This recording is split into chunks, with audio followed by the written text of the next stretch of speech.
Good morning बच्चों। मैं आज आपको अलंकार पढ़ाने के लिए फिर से प्रस्तुत हूँ। तो बच्चों, आपकी इन छुट्टियों में, या अब तो छुट्टियाँ भी नहीं हैं, अब तो क्लासेस चल रहे हैं, तो आप लोग क्या ठीक से पढ़ाई कर पा रहे हैं, या कोविड-19 के चलते चलते जो प्रिकॉशंस लेने हैं आपको ले पा रहे हैं वो? तो बच्चों, अपने अभिभावकों का, अपने बड़ों का, घर में अपने छोटे भाई बहनों का आपको ध्यान रखना है, क्योंकि आप 8th में आ गए हैं, हम आपको अब थोड़ा बड़ा समझते हैं। तो बच्चों, ये काम की बातों के साथ अब मैं आज का जो टॉपिक है अलंकार, उसको शुरू करती हूँ। आज बहुत अच्छा सा टॉपिक है बच्चों, जिसमें मैं परसों एक पिक्चर देख रही थी, फना, बहुत पुरानी पिक्चर है, 2006 की पिक्चर है शायद।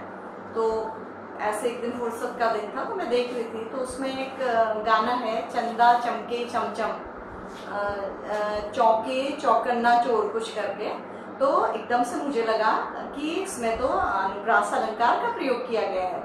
उसमें और भी आगे पिंकू, पका पेड़, पका पपीता, मुझे याद नहीं होता ज्यादा, शायद आपको याद होगा। तो उसमें मैं देख रही थी कि खूब अलंकारों का प्रयोग किया गया है। और ऐसे ही एक जो मुझे याद है वो है, खड़क सिंह के खड़कने से खड़कती हैं खिड़कियां, और खिड़कियों के खड़कने से खड़कता है खड़क सिंह। तो इस सेंटेंस को कहने में बच्चों देखिएगा, क्या इसमें विशेषता है, क्या मतलब एक विशेष चीज है, वो है कि हर शब्द जो है ख से आरंभ है, और पहले में जो हमने बोला हर शब्द च से आरंभ है।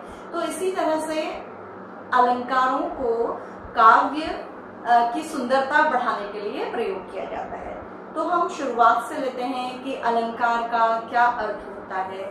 और जैसे एक चीज और याद दिलाती हूँ मैं, आपके टंग ट्विस्टर्स होते हैं कि कुछ ऊंट ऊंचा, कुछ ऊंट की पूंछ ऊंची, इस तरह से हम आपस में खेलते थे पहले से बचपन में, आप लोग भी शायद खेलते होंगे, इंग्लिश में भी होते हैं, हिंदी में भी, जिन्हें हम लगातार अगर बोलते हैं तो हम बोल नहीं पाते हैं।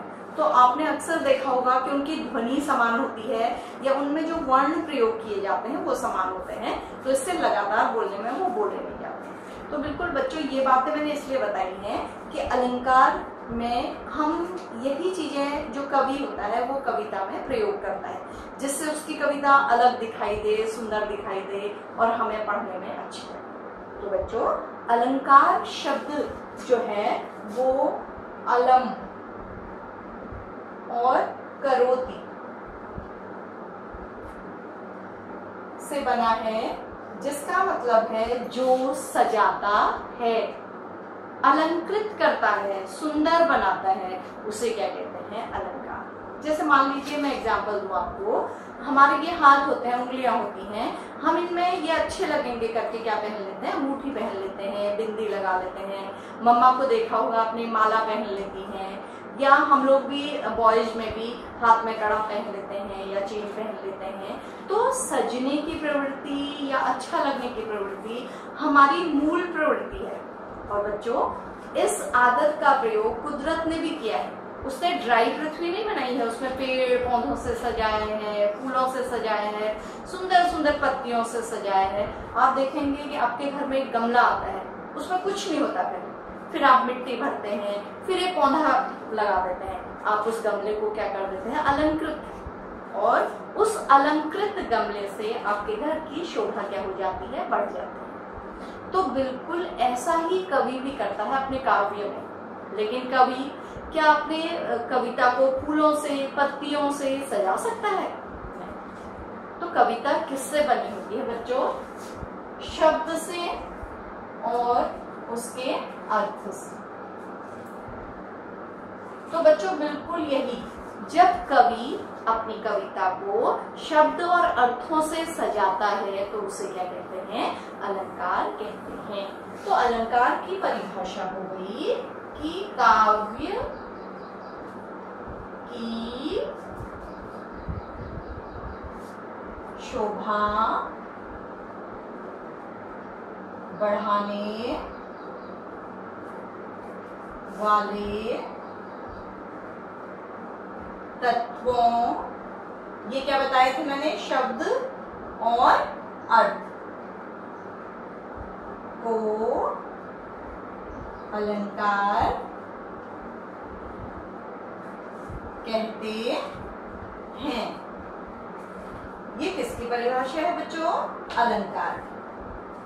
ठीक है। तो जब कवि अपनी कविता को अच्छा बनाने के लिए विशेष शब्दों का प्रयोग करता है या ऐसे शब्दों का प्रयोग करता है जिनके विशेष अर्थ निकलते हैं, तो उसे क्या कहा जाता है? अलंकार कहा जाता है काव्य की भाषा में। ठीक है। तो बच्चों, अलंकार क्योंकि शब्द और अर्थ के माध्यम से काव्य सजता है, तो अलंकार के भी प्रकार होते हैं। ठीक है। तो अलंकार जो होता है मुख्य रूप से वो 3 प्रकार का होता है। आपके सिलेबस में 2 प्रकार के अलंकार हैं, लेकिन 3 प्रकार का होता है। ये होता है शब्दालंकार, मैं अलंकार नहीं लिख रही हूं, अर्थालंकार और उभयालंकार। इनका मतलब आपको बता रही हूं।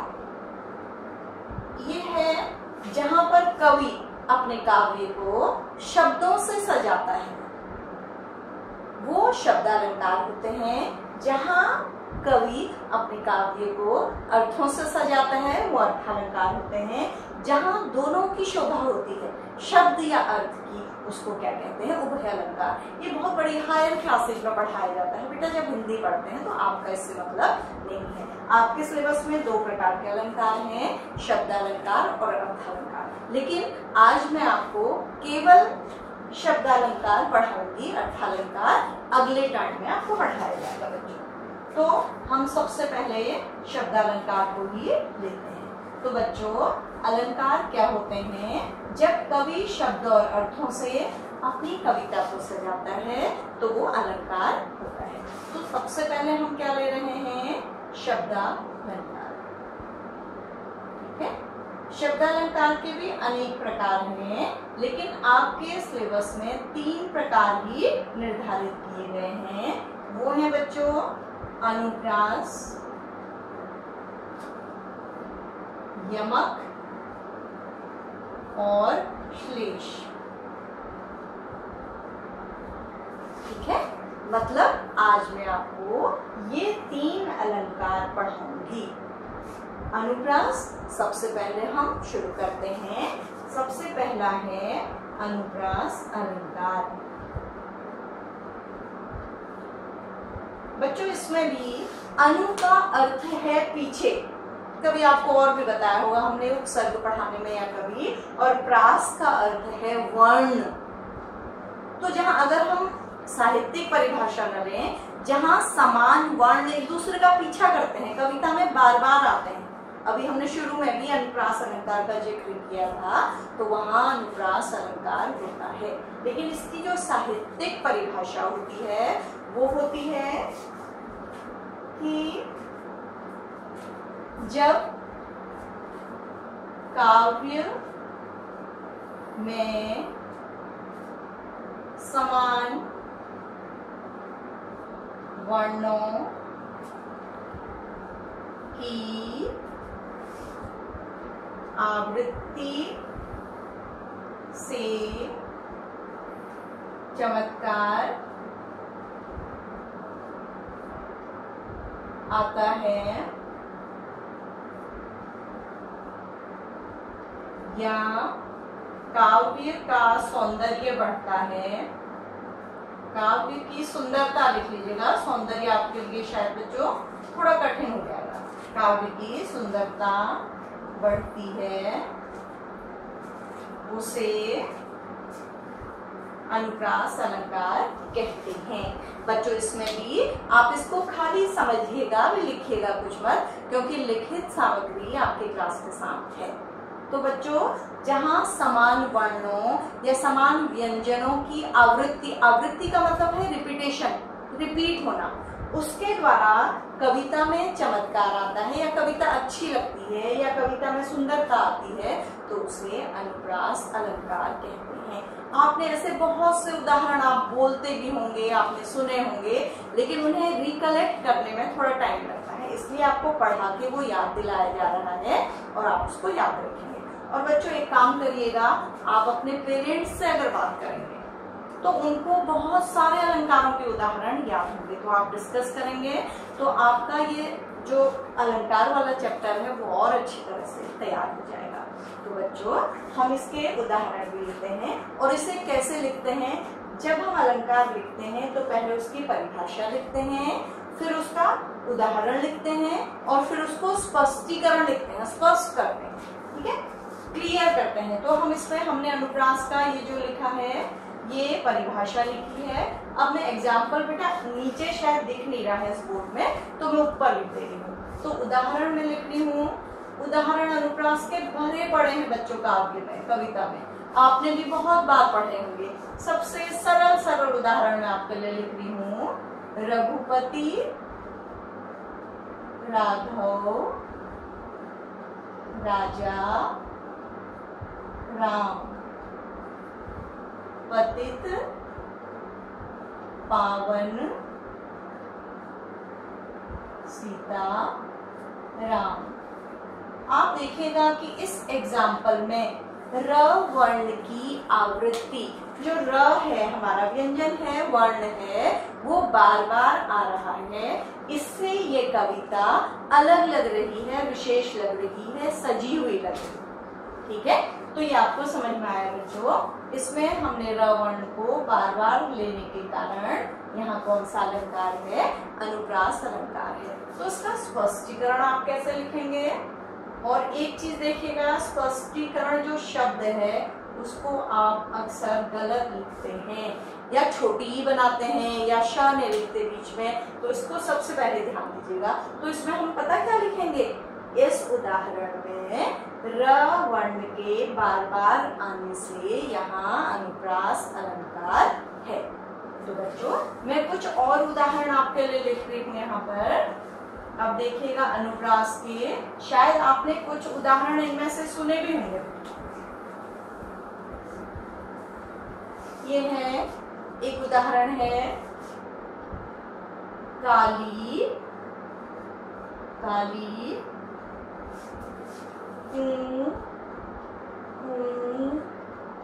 करती। इसकी अगली पंक्ति है, जो है डाली डाली फिरती।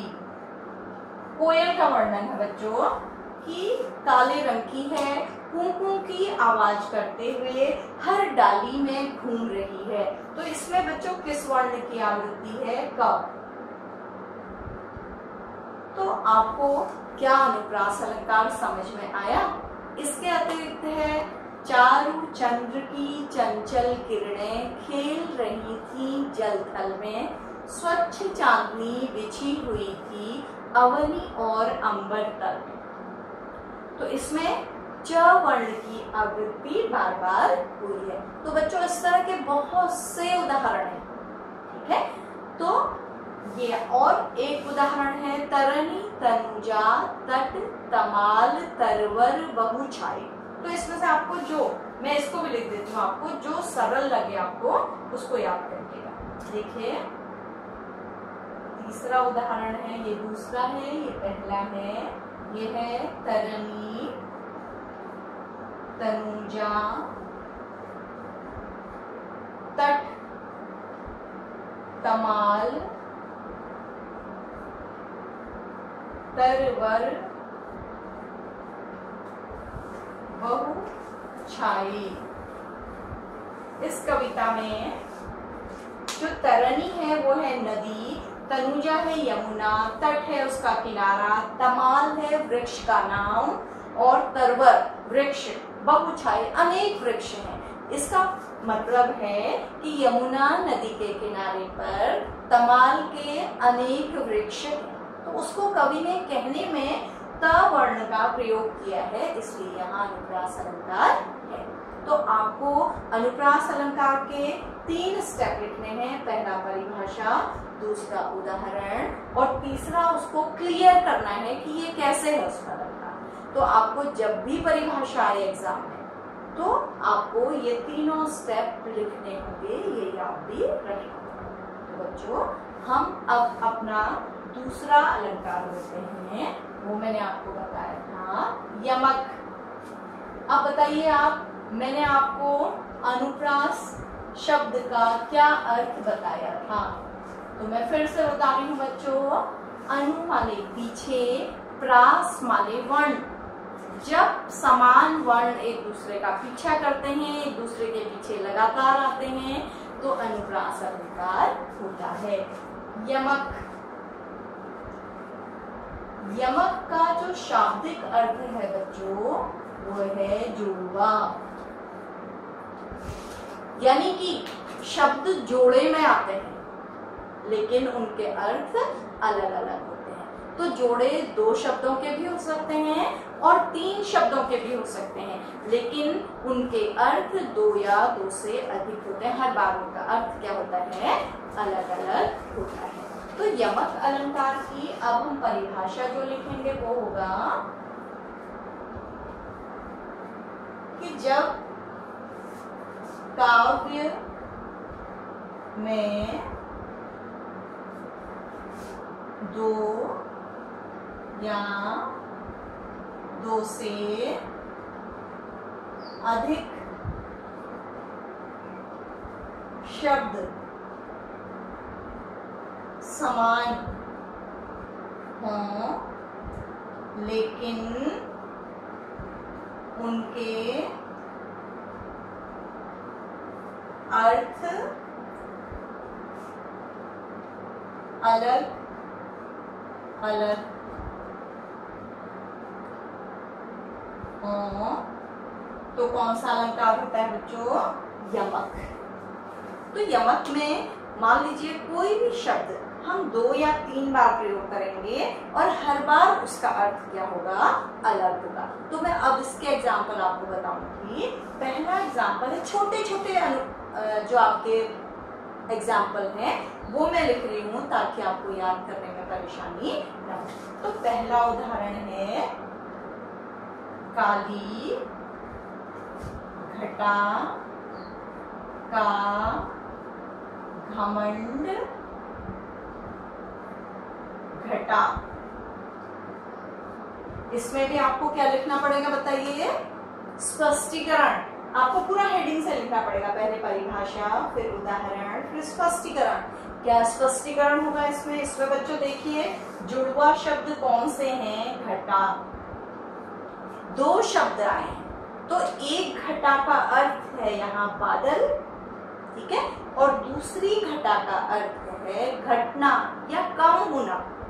तो इसका जो मतलब है वो है कि वर्षा ऋतु जो है वो समाप्त हो गई है और काले बादल आज तक जो घमंडी हो रहे थे, ताकतवर हो रहे थे, उनका घमंड या उनकी ताकत अब क्या हो गई है, कम हो गई है। तो कवि के कहने का अगर इसे कहा जाता कि काली घटा अब क्या हो गई है, कम हो गई है, तो ये फिर यमक अलंकार नहीं होता। तो इसे विशेष तरीके से कहने के कारण ये कौन सा अलंकार है, यमक अलंकार है।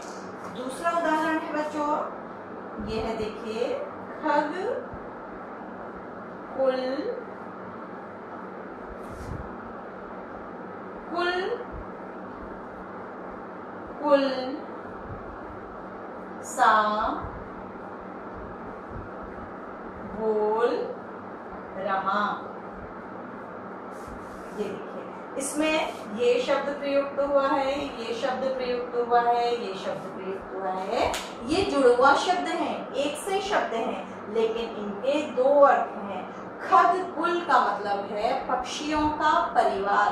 खग का अर्थ समझते हैं ना, पक्षी, और कुल का अर्थ है उनका परिवार या उनका झुंड, उनका समूह। कुलकुल सा बोल रहा मतलब कुलकुलाहट, चहचहाहट कर रहा है।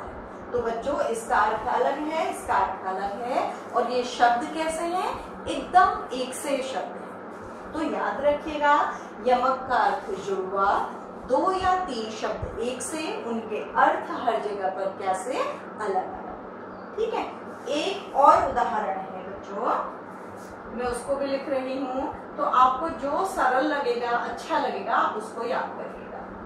ठीक है, यह है 3 वीर हाथी थी, वो 3 वीर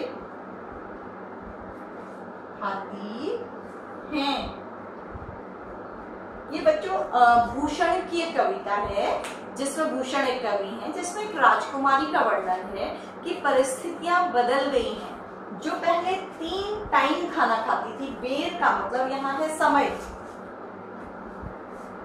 जो 3 टाइम खाना खाती थी वो अब जंगलों में रहती हैं और उन्हें खाने को क्या मिलते हैं, केवल 3 बेर। बेर फ्रूट समझते हैं ना आप लोग, तो वो ये इसका मतलब फल, बेर।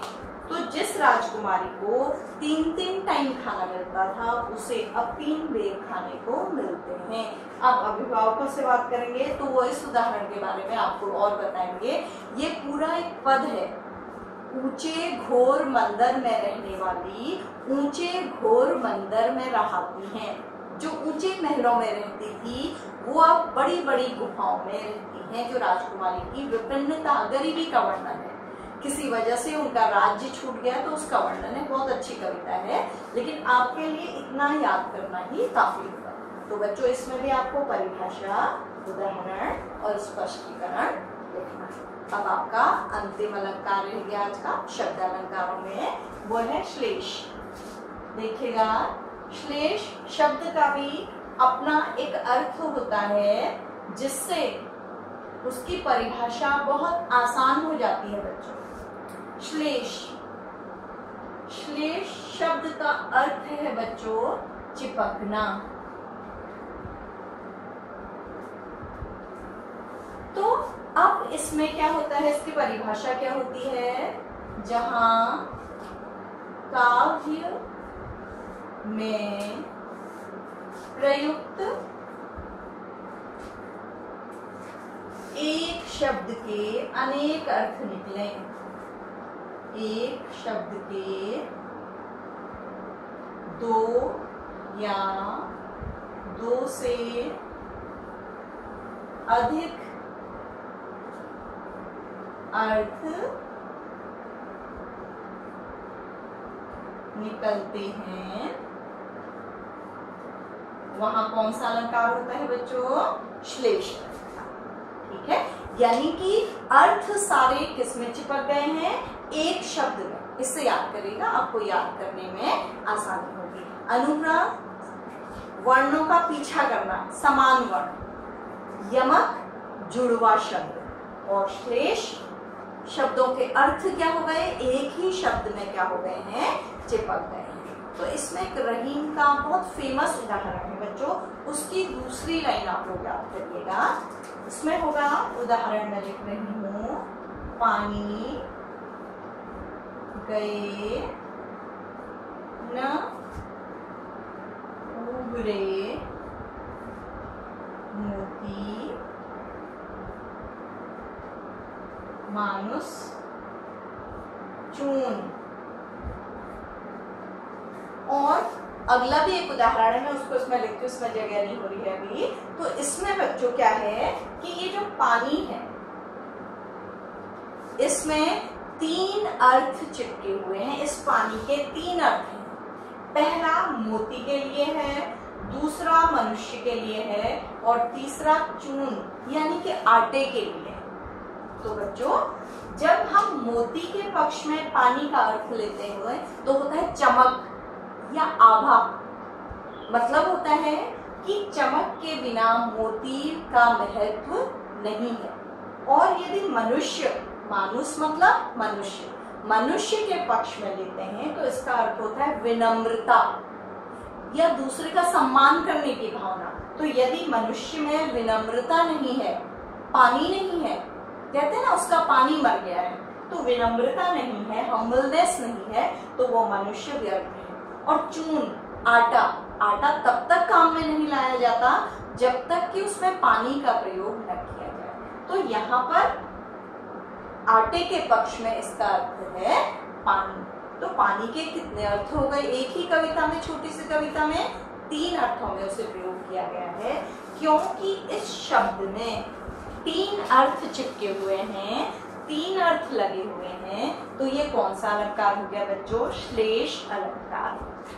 और इसके अतिरिक्त और भी एक उदाहरण है जो शायद आपको याद करने में आसान लगेगा। देखिए मैं लिखती हूँ उसको।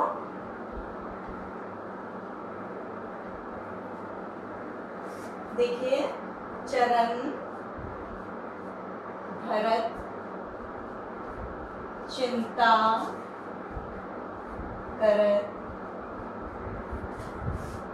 चित वत चारी हूँ और सुवर्ण। इसकी आखिरी दो पंक्तियों में जो है श्लेष अलंकार है, लेकिन इसके बिना इसका अर्थ पूरा नहीं होगा। सुवर्ण को मूढ़त फिरत कवि व्यभिचारी चोर। ये बच्चों, यहाँ पर मैं पहले आपको अर्थ बता देती हूँ। आपके सरल उदाहरण दिए जाते हैं बच्चों, जिनका अर्थ आपको खुद ही समझ में आ जाएगा। चरण, पैर रखते हुए चिंता कर रहा है, देख रहा है चारों ओर को। सुवर्ण को ढूंढत फिरत। सुवर्ण होता है, सुवर्ण के यहाँ पर 3 अर्थ हैं। ठीक है, सुवर्ण मैं बताती हूँ अभी। सुवर्ण को ढूंढ रहे हैं कवि 1, व्यभिचारी 2 और 3 चोर। 3 लोग ढूंढ रहे हैं सुवर्ण को। तो सुवर्ण का कवि के लिए अर्थ है बच्चों सुंदर वर्ण। ठीक है, मतलब सुंदर शब्दों को कवि ढूंढ रहा है। जब वो आगे बढ़ रहा है तो चिंता कर रहा है कि उसकी कविता कैसी होगी। देखिए, छोटे से अर्थ में कितना बड़ा अर्थ है। ठीक है, कवि क्या ढूंढ रहा है? सुंदर सुंदर वर्ण, जिससे उसकी कविता अच्छी लगे। और व्यभिचारी, बुरा व्यक्ति जो है वो सुंदर रूप को ढूंढ रहा है कि कौन उसे अच्छा व्यक्ति मिले जिसे वो लूट ले। ठीक है, और चोर सोने को देख रहा है, सोना चाहिए उसको। सोना क्योंकि बहुमूल्य धातु है, थोड़ी भी मिल जाए तो चोर का क्या हो जाएगा, काम चल जाएगा। तो कवि किसको ढूंढ रहा है? सुंदर वर्णों को।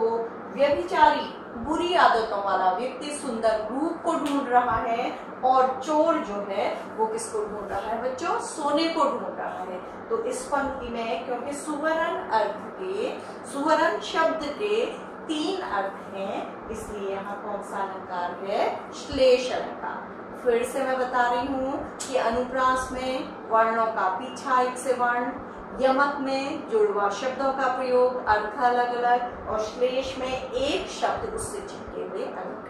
बच्चों, यमक और श्लेष में कंफ्यूजन होता है। कभी हम यमक को श्लेष समझने लगते हैं, कभी श्लेष को यमक। तो इसके लिए आपको उनके शब्दों के अर्थ याद करने होंगे।